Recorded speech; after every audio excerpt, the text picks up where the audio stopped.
Hi and welcome to my channel the flavours of life. आज मैं अपने garden के जिस प्लांट से आपको मिलवाने जा रही हूँ उसका नाम है कोलियस। कोलियस एक खूबसूरत फोलिएज प्लांट है जो लीफ में डिफरेंट कलर्स के पैटर्न और कॉम्बिनेशन के नाम कारण जाना जाता है। फ्लावर्स तो हमारे पास सारे साल भर नहीं रहते हैं, लेकिन इन लीव्स की ब्यूटी इतनी खूबसूरत होती है कि अगर आप कुछ 4-5 तरीके के कोलियस अपने पास अपने कलेक्शन में रख लें तो ये फ्लावर से भी ज़्यादा खूबसूरत लुक देते हैं। ये अलग अलग कलर कॉम्बिनेशन में आते हैं। देखिए ये ग्रीन में इसका जो मार्जिन है, मार्जिन में कितनी सुंदर कुदरत की कारीगरी की गई है। लीफ में ऐसा लग रहा है जैसे झालर लगाई हुई हों। इसी तरह से ये डार्क मैरून, उसके साथ मरून के साथ पिंक और ग्रीन का कॉम्बिनेशन, ये दो अलग अलग तरह के हैं। ये जो आपकी स्क्रीन पर दिखाई दे रहे हैं, ऐसे ही मेरे पास कई कई सारे कलर के लगभग 6 से 7 वैरायटी हैं, जिनमें कि अलग अलग कलर कॉम्बिनेशन से लीफ में हमें अलग अलग पैटर्न या डिज़ाइन दिखाई देते हैं। कोलियस एक इजी टू केयर प्लांट है। इसको कोई बिगनर भी आसानी से लगा सकता है और ये प्लांट ज़्यादा डिमांडिंग भी नहीं है। एक बार अगर आपने लगा दिया और प्रॉपर इसकी देखभाल करी, बार बार टाइम टू टाइम इसको छोटी छोटी ट्विक्स में जब ये बड़ा हो जाए दोबारा से लगा दिया तो ये सालों साल आपके गार्डन की शोभा को बढ़ाता है। तो देखिए ये मेरी सारी वैरायटी है और कुछ इस तरह से मेरा कोलियस का जंगल दिखाई देता है। मैंने आपके लिए इसको दोबारा से अरेंज करा है। इसका जो प्लेस है वो मैंने थोड़ा दूसरी तरफ रखा है, पर ये इस तरह से कुछ दिखाई देता है। सारे कोलियस मैं आपको इसमें दिखा रही हूँ। अलग अलग तरह के कोलियस हैं और जिनमें अलग अलग लीफ में अलग अलग तरह के कलर और पैटर्न डेवलप हो जाते हैं। इसके अलावा और भी कई तरह के कोलियस आते हैं जिनको मैं टाइम टू टाइम अपने कलेक्शन में ऐड करना चाहती हूँ। अब ये देखिए, ये मैंने यहाँ पर नेचुरल जहाँ पर मैंने ये लगा रखे अपने गार्डन में, उसमें ये कुछ इस तरह से दिखाई देते हैं। विंटर्स में हमारे पास बहुत सारे फ्लावर होते हैं, लेकिन जैसे ही मार्च अप्रैल होता है तो हमारे यहाँ से फ्लावर्स जो है वो कम होने लगते हैं। हालांकि समर में भी काफ़ी फ्लावर्स होते हैं, लेकिन as compared to winter flowers कम होते हैं। तो ये जो कोलियस की कटिंग है जनरली हमें जो है फरवरी या मार्च में लगा देनी चाहिए, ताकि समर्स में हमारा गार्डन फिर से दोबारा कलरफुल दिखाई दे। तो ये जो कुछ कटिंग्स हैं ये मैंने फरवरी के महीने में लगाई थी और ये देखिए लगभग 6 से 7 महीने, अब सितंबर स्टार्ट हो गया, इसमें ही ये आसानी से रूट बाउंड, ये 6 से 7 महीने में रूट बाउंड हो सकता है।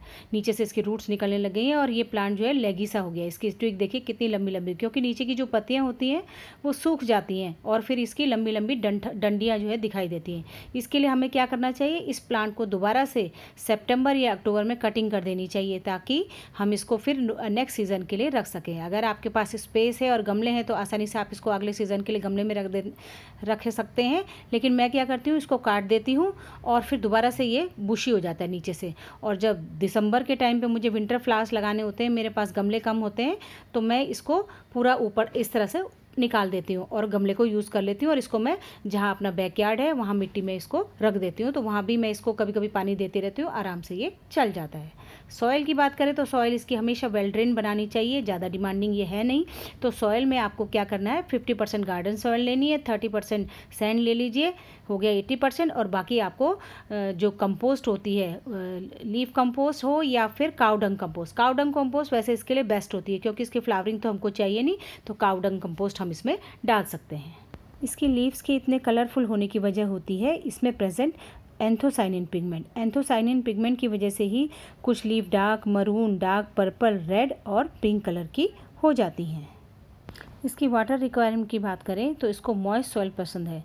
समर्स में हमें इसमें डेली वाटरिंग करनी पड़ती है, लेकिन विंटर में आप इसको अल्टरनेट डेज में वाटरिंग कर सकते हैं। सनलाइट रिक्वायरमेंट की बात करें तो क्योंकि ये कलरफुल फोलिएज प्लांट है, इसकी लीफ में ब्राइट कलर्स होते हैं, तो इसको सनलाइट तो पसंद ही होती है। लेकिन एक्सेसिव सनलाइट से इसकी पत्तियां जल जाती हैं, झुलस जाती हैं, इसलिए हमें इसे केवल 2 से 3 घंटे की मॉर्निंग की धूप देनी चाहिए। ये वाला प्लांट आप देखिए, इसके बीच में देखिए कितना सुंदर कलर है, लेकिन इसी का मैं दूसरा वो दिखाती हूँ जो मैंने शेड में रखा है। तो इसका देखिए ब्यूटीफुल जो पिंकिश कलर है वो यहाँ से बिल्कुल गायब हो चुका है। ये शेड में ग्रो कर रहा है, हालांकि इसमें लगता है कि दूसरी स्पीशीज़ है, लेकिन ये सनलाइट की एब्सेंस की वजह से इस तरह से हो जाती हैं। प्रोपगेशन की बात करें तो ये देखिए इसमें फ्लावरिंग टाइम टू टाइम होती रहती है और फिर हम इसके सीड बना करके इसको प्रोपगेट कर सकते हैं। सीड से हम इसको लगा सकते हैं, लेकिन सीड से ज़्यादा इजी लगाने में हमें इसका ऐसा है कि इसकी ट्विक काट करके आप इसे पानी में डाल दीजिए। पानी में इसके 10 से 15 दिन में आसानी से रूट्स डेवलप हो जाती हैं, या फिर आप इतनी छोटी छोटी कटिंग ले करके उनको मिट्टी में दबा दीजिए। 2 से 3 इंच तक नोडल पोर्शन आप जो है नीचे दबा देंगे, इतना इतना, तो ये आसानी से प्रोपगेट हो जाती हैं और लग जाती हैं। कुछ दिन आप इसे छाया में रखिए और उसके बाद ये फिर ग्रो हो जाती हैं और इजी टू ग्रो है। इसमें कोई रूटिंग हार्मोन या कुछ तामझाम करने की ज़रूरत नहीं, आसानी से ये हो जाता है।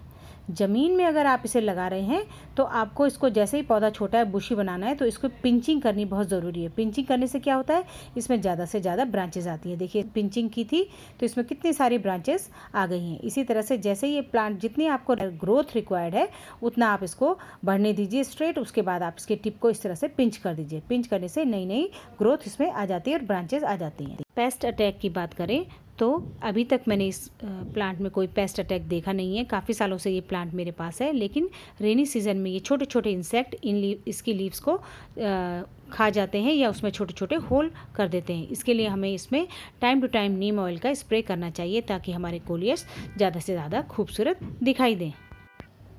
तो ये थी कोलियस के बारे में मेरा किस तरह का अनुभव है और मैं कैसे इसकी देखभाल करती हूँ। आपको ये वीडियो कैसा लगा कमेंट बॉक्स में लिखकर ज़रूर बताइएगा। अपना कीमती समय देकर इस वीडियो को देखने के लिए बहुत बहुत धन्यवाद।